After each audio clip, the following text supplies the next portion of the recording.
o'qil to'y bilan bog'liq qiziqarli voqealar bo'lib turadi. Bugun men Bobirjon bilan uchrashib qoldim. Ular intervyuda ekanlar.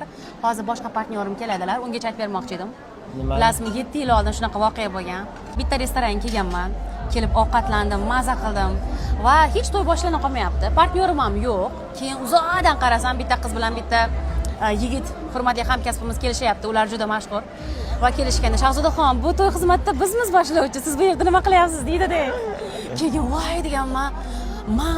Menga shu to'yxona aytilgan desam, yo'q, qani yozilgan joyi ko'rsating deyishgan. Qarashsa, o'xshash nom, lekin boshqa restoranda ekanman deya meni xizmatim. Bu yoqda ikkita narsa bo'lganda, Shahzoda o'zi qovun tushirish sizga mos.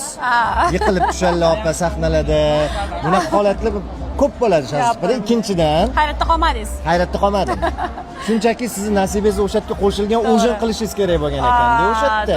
To'g'ri. Nasibingiz qo'shilgan o'shanga borgansiz, adashmagansiz. To'g'ri aytasiz. Mana Dilmurod aka akam keldilar. Qovun tushibdi, tarvuz tushmadi.